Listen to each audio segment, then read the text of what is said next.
Good evening and welcome into our 13 WRAX studio and our 13 election headquarters. I'm William Ingalls. About 75 minutes after polls have closed, we're starting to get some data in here.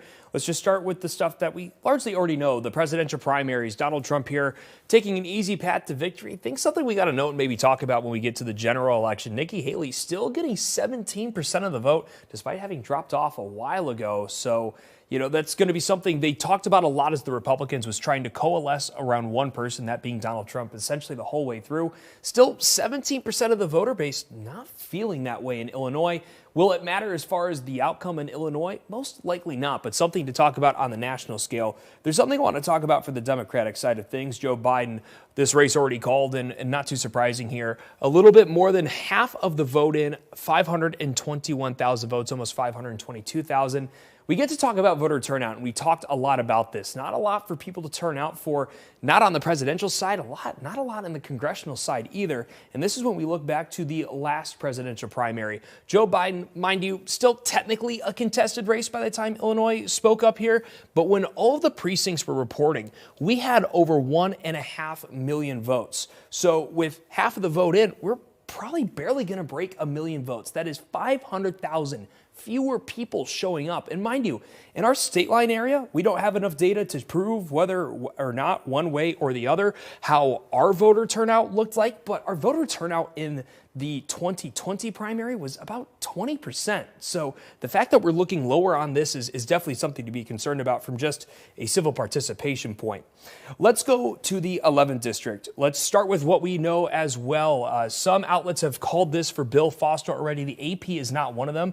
It is NBC News calling it. And we actually just got a lot of data in here not too long ago. So Bill Foster widely opening up that lead. And let's look specifically at how our area is voted. We just got this in from Boone County. So not a lot of vote in here so far, just 140 votes. But so far, Bill Foster with the best of it as he can basically say for essentially our entire region or the entire 11th district.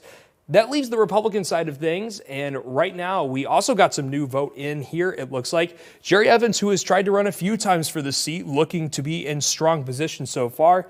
Let's look at that Belvedere vote, about twice as many votes coming out of Boone County so far. They also favor Jerry Evans here right now. So I can tell you he did have his strongest performance in the previous primary against Catalina Loft. He lost that by about 6 points, if I remember correctly, but he built up steadily. I think he only had 5 points in the primary prior to that. So he has definitely been building up his voter base. Susan Hathaway Altman has also ran for this seat previously. Still lagging behind here. Enough vote here that anything can still happen and too close to call. In the 14th district, let's see if we have any numbers yet. We did not have numbers previously. We have gotten a few numbers in here. James Martyr so far, leading newcomer Charlie Kim. We only have votes in, though, from Will County, it appears, and not a ton of them either, not even a fifth of the total vote there. So that's going to be a district we need to talk about and look at a lot more as the night progresses. This is the big one, though. This is the big one we've been talking about and a big one we're hoping to get some answers for by the end of the night.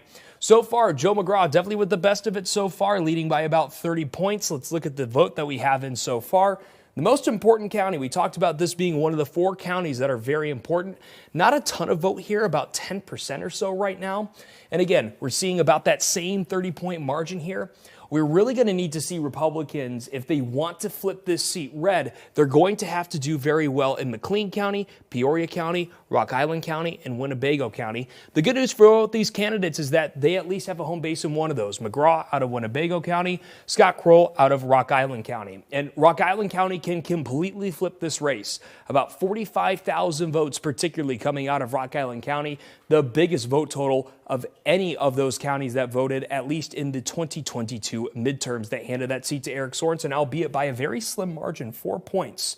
So this is one that we're going to still have to watch because, again, my biggest focus is going to be on Rock Island County to see who is most likely to be able to be doing well in the actual general election here in November. But of course, we want to see how we vote here, not only in Rockford, but for our Stephenson County and Freeport audience as well. We're going to take one more look at the race that at least is most competitive right now. Jerry Evans still not seeing a lot more vote in there right now. So at least for now, we're going to leave you. We're going to check in again at the top of the hour as we're hopefully getting in more vote and we're able to analyze a little bit more. Again, the biggest takeaways we have right now: Bill Foster called for the 11th district and voter turnout looking very slim. We'll have more for you at the top of the hour, 9 o'clock. Thanks for watching.